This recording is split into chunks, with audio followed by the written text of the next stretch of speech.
तो आज मैं आपको एक अनोखी रहस्यमय कहानी सुनाऊंगा। अगर आप चैनल पर नए हैं तो अभी सब्सक्राइब कर ले, क्योंकि यह मेरा दूसरा नया चैनल है।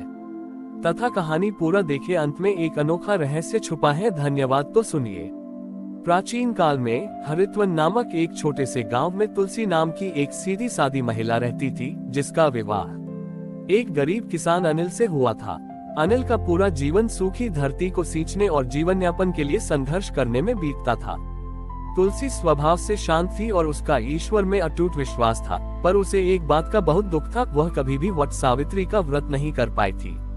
उसके गांव में कोई प्राचीन वट वृक्ष नहीं था और माना जाता था कि बिना वट वृक्ष की पूजा के सुहाग का मूल जड़ मजबूत नहीं होता। ये तुलसी का 8वां करवा चौथ था। गांव की स्त्रियां करवा माता की पूजा की तैयारी कर रही थीं, लेकिन तुलसी का मन उदास था।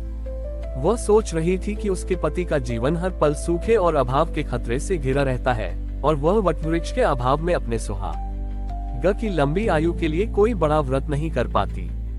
शाम को जब वह करवा चौथ की पूजा के लिए अपना साधारण करवा लेकर जा रही थी, तो वह अचानक गांव के बाहरी छोर पर सूखी धरती पर बैठ गई। उसने अपने पति अनिल के संघर्ष को याद किया, जो हर दिन कड़ी मेहनत से अपने परिवार की जीवन जड़ को सींचता था। तुलसी ने अपना करवा धरती पर रखा और करवा माता से प्रार्थना की, हे माता, मेरे पास कोई वटवृक्ष नहीं है, इसलिए मैं कभी मूल की पूजा नहीं कर पाए। मेरे पति के जीवन का मूल तो ये सूखी धरती और उनका पसीना है। मैं अपने सुहाग की लंबी आयु के लिए आज इस सूखी धरती को ही अपना वटवृक्ष मानकर पूजा करूंगी। तुलसी ने अपने करवा चौथ के जल में अपना सारा प्रेम और विश्वास मिलाया और उस जल को सूखी धरती पर अर्पित कर दिया। उसने संकल्प लिया कि वह हर करवा चौथ पर केवल आसमान के चांद को नहीं, बल्कि अपने पति के जीवन की मूल शक्ति को पूजेगी। जैसे ही तुलसी ने जल अर्पित किया, एक अविश्वसनीय चमत्कार हुआ। जिस स्थान पर तुलसी ने जल अर्पित किया था, वहां से तुरंत ठंडी भीगी मिट्टी की खुशबू आने लगी, और उस सूखी धरती से एक नन्हा सा वटवृक्ष का अंकुर फूट पड़ा। वह अंकुर इतना कोमल था, पर उसमें एक अद्भुत जीवन शक्ति थी। तभी करवा माता ने एक दिव्य आकाशवाणी की, हे तुलसी, तुम्हारा व्रत आज पूर्ण हुआ। तुमने बाहरी आडंबर और नियम से ऊपर उठकर जीवन के मूल और कर्म की जड़ की पूजा की है। हर मनुष्य का सुहाग किसी बड़े पेड़ में नहीं, बल्कि सूखी धरती पर की गई निष्ठा में होता है। तुम्हारे पति अनिल की आयु अब इस वटवृक्ष की तरह लंबी होगी, जो संघर्ष से जन्मा है और करुणा से पल्लवित होगा। गांव के लोग उस नन्हे करुणा वट और तुलसी के त्याग को देखकर स्तब्ध रह गए। उसी रात जब चंद्रमा उदय हुआ, तो तुलसी ने अपने पति अनिल का मुख उस नन्हे वटवृक्ष की परछाई में देखा और अपना व्रत खोला।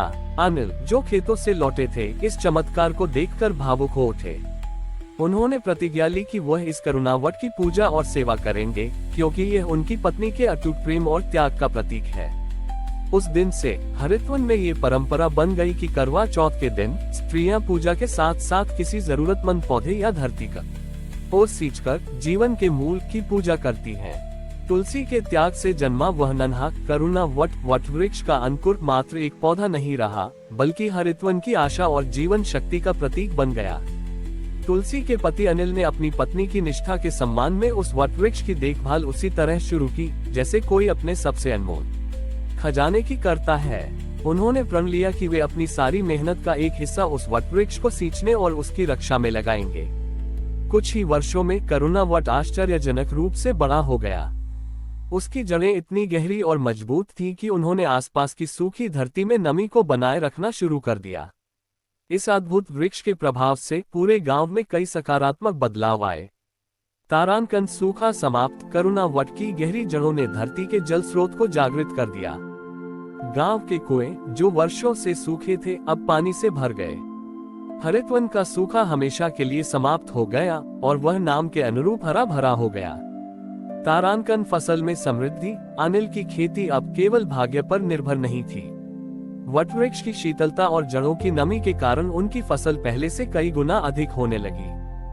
गांव के अन्य किसानों ने भी पेड़ लगाने और धरती का सम्मान करने की परंपरा अपना ली। तारांकन रोग मुक्ति का केंद्र, गांव के लोग यह मानने लगे कि करुणा वट की छाया में बैठने से उन्हें शांति मिलती है और रोगों से मुक्ति मिलती है। ये वृक्ष प्राकृतिक चिकित्सा केंद्र बन गया, जो तुलसी के करुणा के मूल सिद्धांत को सिद्ध करता था। हरितवन की समृद्धि और करुणा वट के चमत्कार की खबर दूर दूर तक फैली। एक बार पड़ोसी राज्य के अहंकारी राजा की सेना ने हरितवन पर हमला करने की योजना बनाई। राजा की मंशा थी कि वह उस उपजाऊ भूमि और जल स्रोतों पर कब्जा कर ले। जब राजा की सेना गांव के बाहरी छोर पर पहुंची तो उनके रास्ते में केवल विशाल करुणा वट खड़ा था। सेनापतियों ने राजा को सलाह दी कि पहले इस वृक्ष को काटकर रास्ता बनाया जाए। जैसे ही सैनिकों ने कुल्हाड़ियां उठाई, उस वट वृक्ष से एक तेज दैवीय ऊर्जा निकली। उस ऊर्जा के कारण हवा का रुख अचानक बदल गया और रेत का एक भयंकर तूफान उठ खड़ा हुआ। रेत के उस तूफान ने राजा की पूरी सेना को अंधा कर दिया और उन्हें पीछे हटने पर मजबूर कर दिया। राजा को जल्द ही यह एहसास हो गया कि यह कोई साधारण वृक्ष नहीं, बल्कि दैवीय शक्ति से पोषित है। उन्होंने वापस जाकर हरितवन के लोगों से क्षमा मांगी। राजा ने तुलसी और अनिल को बुलाकर उनका सम्मान किया और उस करुणा वट के सम्मान में एक शाही आदेश जारी किया। आज से इस राज्य में किसी भी वृक्ष को बिना कारण काटा नहीं जाएगा। हर नागरिक धरती की सेवा को अपने परिवार की सेवा के समान मानेगा। ये करुणा वट हमारे राज्य की अखंड सुहाग का प्रतीक है। इस प्रकार तुलसी का एक दिन का निष्ठापूर्ण व्रत और सूखी धरती के प्रति समर्पण केवल उसके पति की आयु ही नहीं, बल्कि पूरे राज्य की सुरक्षा और समृद्धि का कारण बन गया और करुणा वट हरितवन का सबसे बड़ा शुभ चिन्ह बन गया। महाराज द्वारा करुणा वट को राजकीय संरक्षण दिए जाने के बाद हरितवन की ख्याति और समृद्धि पूरे राज्य में फैल गई। वह छोटा सा गांव अब निष्ठा तीर्थ के नाम से जाना जाने लगा। तुलसी और अनिल ने अपनी बढ़ी हुई समृद्धि का उपयोग स्वयं के लिए नहीं, बल्कि करुणा वट की सेवा और धरती की देखभाल के लिए किया। उन्होंने गांव में एक मूल कोष स्थापित किया, जिसमें जमा धन का उपयोग केवल वृक्षारोपण और सूखे से पीड़ित अन्य गांवों की मदद के लिए किया जाता था। जैसे जैसे समय बीता, करुणा वट इतना विशाल हो गया कि उसकी हजारों जटाएं धरती को छूने लगी।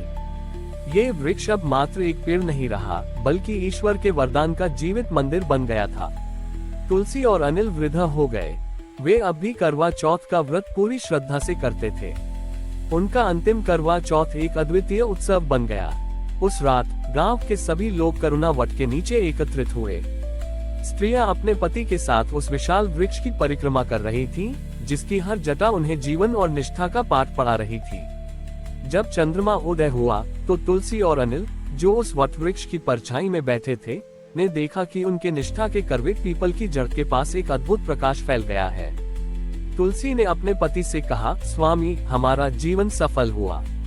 सुहाग का मूल किसी नियम में नहीं, बल्कि धरती और कर्म की सेवा में छिपा है। हमने अपने जीवन में हर करवा चौथ पर धरती का कर्ज चुकाया है। अनिल ने आंखें नम करते हुए कहा, प्रिय, तुमने मुझे सिखाया कि एक किसान का सबसे बड़ा धर्म केवल फसल उगाना नहीं, बल्कि जीवन उगाना है। मेरी लंबी आयु तुम्हारे त्याग के कारण मिली। उसी क्षण करुणा वट की सबसे बड़ी और मोटी जटा से एक दैवीय प्रकाश निकला, जिसने सीधे तुलसी और अनिल को घेर लिया। दोनों ने एक दूसरे का हाथ पकड़कर उसी वट वृक्ष की छांव में अंतिम सांस ली। लेकिन उनका शरीर नीचे नहीं गिरा। उनके शरीर उन्हीं के द्वारा पूजे गए करुणा वट की दो प्रमुख जड़ों में समाहित हो गए। ये जड़ें अब उस वृक्ष के दो सबसे मजबूत स्तंभ बन गईं, जो हमेशा एक दूसरे से लिपटी रहती थीं। पुजारी ने घोषणा की, हरितवन के लोगों, तुलसी और अनिल आज से इस करुणा वट के शाश्वत मूल बन गए हैं। ये वृक्ष अब केवल वट वृक्ष नहीं, बल्कि जीवन और सुहाग का मूल स्तंभ है।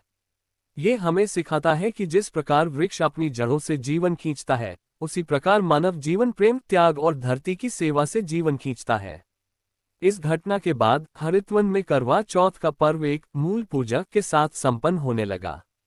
हर साल करवा चौथ की रात स्त्रियां करुणा वट की जड़ के पास एक नया पौधा लगाती हैं और संकल्प लेती हैं कि वे अपने सुहाग के साथ साथ पर्यावरण की जड़ को भी मजबूत करेगी। इस प्रकार तुलसी के वटवृक्ष की इच्छा और धरती के प्रति समर्पण ने एक ऐसी धार्मिक परंपरा को जन्म दिया, जिसने प्रेम, प्रकृति और पूजा को एक सूत्र में बांध दिया, ये सिद्ध करते हुए कि सबसे बड़ा सुहाग धरती पर हमारे कर्मों की जड़ें होती हैं। हमारी और भी आध्यात्मिक एवं अनोखी कहानियां देखने के लिए हमारे चैनल पर जाएं तथा धार्मिक एवं पौराणिक अनोखी कहानियां हमारे चैनल पर है। कृपया जाके देखें तथा हमारे चैनल को सब्सक्राइब करके रखें और वीडियो लाइक जरूर करें। धन्यवाद।